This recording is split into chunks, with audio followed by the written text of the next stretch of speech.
I don't want all the time prop you up. They told you The Sopranos was about family. They lied. It's about how power rots the soul until the man at the top becomes the devil in a bathrobe. Who's still, Tony? Who, me? By the closing stretch of The Sopranos, James Gandolfini's Tony Soprano has swollen into something beyond human. A hulking, apocalyptic creature whose every breath seems to rot the air around him. And I took his fat fucking hand in friendship. By season 6B, he is not merely imposing, he is elemental. The man looks carved from gluttony itself, a swollen idol of power, addiction, and moral corrosion. What began as a study of suburban malaise and mobster drag ends as a portrait of pure entropy, embodied by a man who consumes everything he loves until there is nothing left to devour but himself. The transformation is nowhere clearer than in Kennedy and Heidi. You gotta get me out. There, Tony's killing of Christopher Moltisanti is both narrative punctuation and cosmic joke. The pupil sacrificed to complete the master's arc. Christopher, forever reaching for transcendence, whether through art, sobriety, or loyalty, finds that his life's true function was simply to give Tony one last moral line to cross. It's almost poetic, in a Greek sense, a son's death sealing the father's apotheosis. The tragedy is that Christopher's existence was never his own. His entire life, and death, are merely brushstrokes in Tony's portrait of damnation. You okay? I gotta get out of here. There is a deliberate obscenity in Tony's joy at Christopher's death. It feels ritualistic, as if the debt between generations has finally been paid. Tony's connection to Christopher's father, Dickie Moltisanti, makes the scene even more blasphemous. The surrogate son obliterating the bloodline he once claimed to honor. Shut the fuck up and listen to me. By that point, Tony has become a kind of apostle of annihilation, a mafia bayolet from Berserk, his face framed by the cinematography to suggest something diabolical. The series, always fascinated with Catholic guilt and Jungian archetype, visually transforms him into the devil that was lurking beneath every roast pork and therapy session since 1999. And yet, none of this was allegedly planned. David Chase insists the grand architecture of The Sopranos emerged organically, born from improvisation rather than outline. He claims the show began as a quasi-movie, with little foresight for how the arcs would culminate. The irony is exquisite. A series obsessed with futility, betrayal, and chaos accidentally achieves mythic coherence. Chase's own process mirrors Tony's world. Messy, instinctive, and yet somehow divinely symmetrical. Every character death, relapse, or grotesque eruption lands with the inevitability of fate, as if the show were guided by some cruel god of narrative economy. Chase even admitted Christopher should have been killed much earlier, calling him a liability and an addict. Precisely the logic Tony invokes when he finally smothers him. The show itself foretells this. Buddy, they would have had their fucking intervention right to the back of their head. In Season 4, Tony warns Christopher that any other man caught using would have had an intervention at the back of the head. Never pass a drug test. When Christopher relapses years later, Tony simply follows through. The prophecy is complete. The paternal mercy replaced by businesslike execution. The spinning wheel glides, as the song goes, and another disciple is crushed beneath it. But to call Tony a man by this point is generous. Dude, now that I'm out. He is a grotesque allegory of American rot. The bear that stalks Carmela, the pig of Satrial's, the glutton of the Garden State. His body balloons as his conscience decays. The weight gain is not incidental. It's the physical manifestation of moral obesity. By the final season, he lumbers through scenes like a bloated golem stuffed with pasta and sin. Even Gandolfini's eyes, beady, black, shark-like, reflect a man emptied of empathy. The charisma of Season 1 has hardened into predatory vacancy. Season 6B plays for horror. His smallest gestures, force-feeding sushi alone, wheezing through fares, or flashing that eerie half-smile after Christopher's death, reveal a man both omnipotent and grotesquely pathetic. He is the embodiment of spiritual cholesterol, clogged, festering, unstoppable. This is the genius of Chase's visual direction.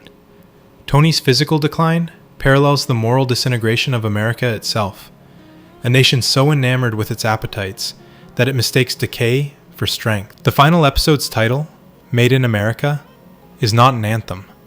It's a diagnosis. And yet, The Sopranos never confuses condemnation for distance. Tony's depravity is framed so intimately that it implicates the viewer. Not only do we share a certain background and culture, His murders are not grand operas, but domestic chores. His cruelties arrive mid-meal, between forkfuls of ziti. The audience watches, repulsed yet spellbound, as this suburban Satan turns family life into purgatory. By the end, Tony's power has metastasized into impotence. You're going in. You're staying in. He can destroy, but never create. Control, but never connect.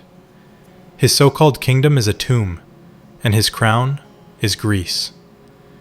The show's grotesquerie doesn't stop at Tony. It extends to nearly every frame.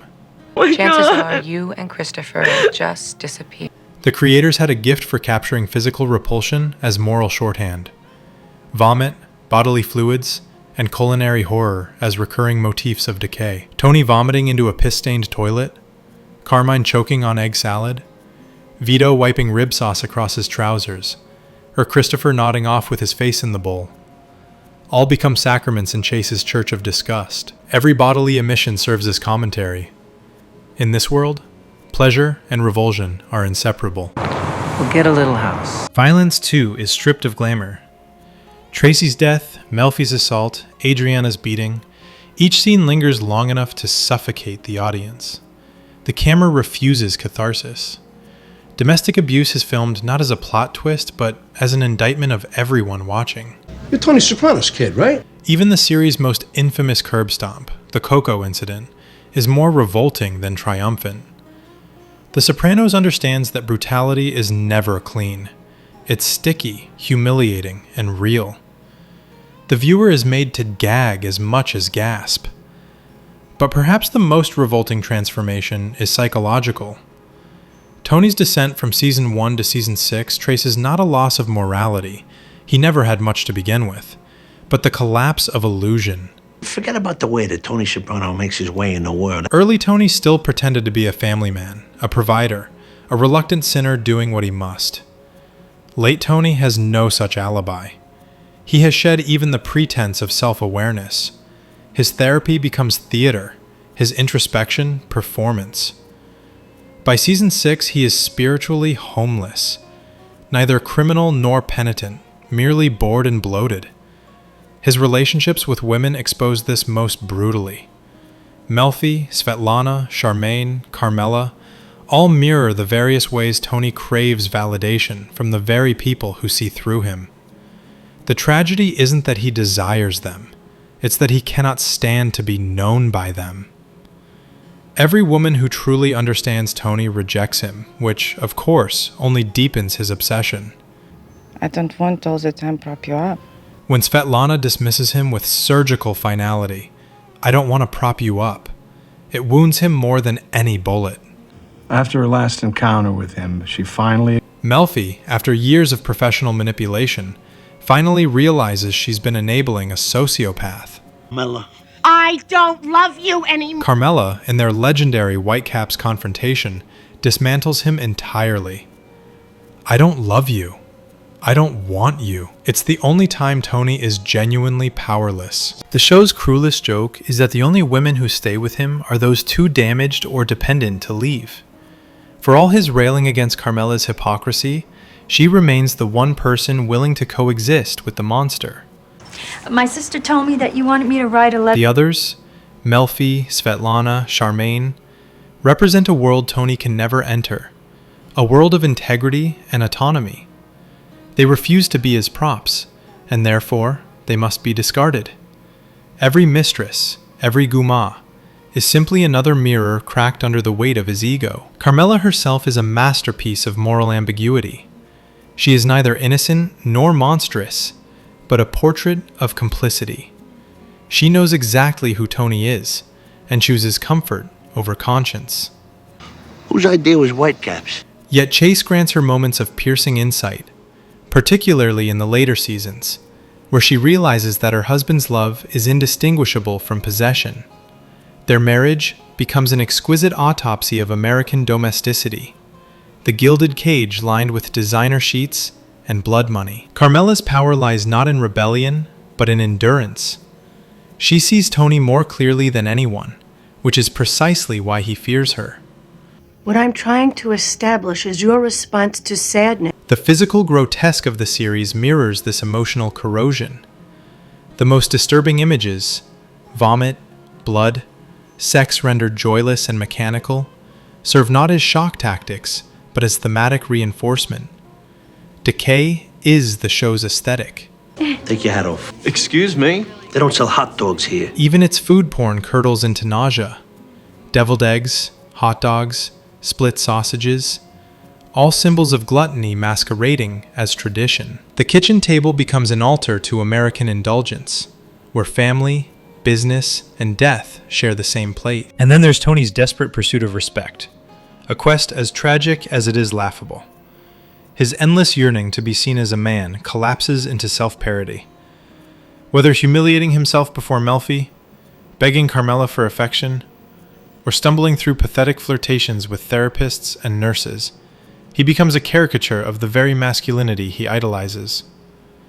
The mob boss who once commanded fear ends the series as a middle-aged buffoon, begging to be loved by women too sane to love him.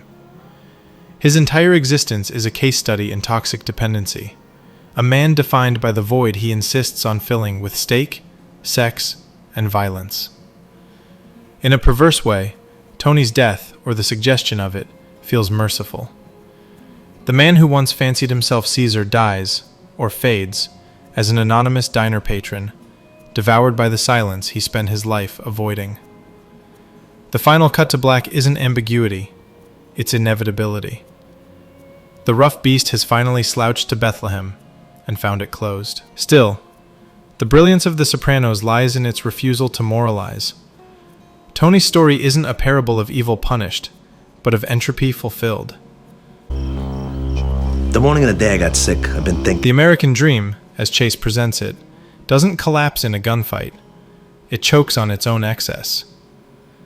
Tony is both victim and virus, a man who mistakes appetite for identity until there is nothing left but hunger. Even his most grotesque moments, his panting, his sweating, his near-animal physicality, serve as reminders that power without reflection devolves into parody. The mob boss who once dined with politicians ends up shoveling sushi into his mouth alone, as if trying to fill the void where his soul should be. His brief moments of lucidity, staring into the desert after Christopher's death, confessing to Melfi, or weeping before ducks, only highlight the futility of his awareness. Tony knows what he is, but knowledge changes nothing. The self-awareness that once promised redemption becomes just another weapon in his arsenal of denial. To call him toxic is almost quaint. Tony Soprano is toxicity incarnate, an ecosystem of moral decay, where every living thing withers on contact. He devours his friends, his family, his disciples, and finally himself. He is the American golem, built from greed and grievance, lumbering through the ruins of his own making. David Chase didn't just create a mob story. He orchestrated a slow, operatic autopsy of the American male psyche.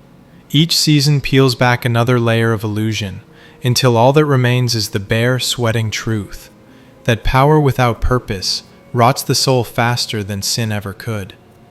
Tony's America is one where loyalty is leverage, family is branding, and therapy is performance art. By the end, even the viewer is complicit, seduced by charisma, numbed by violence, and left staring into the same black screen that swallows Tony whole. So yes, Tony Soprano is terrifying in Season 6B. Not because he's large or violent, but because he's complete. He has reached the end of his own mythology, the self-made man who finally consumes his own creation. He is every empire that mistook appetite for destiny. He is the devil who still thinks he's the protagonist.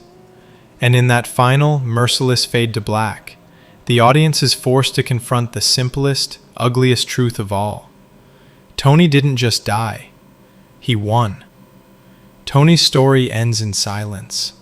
Ours continues. Subscribe.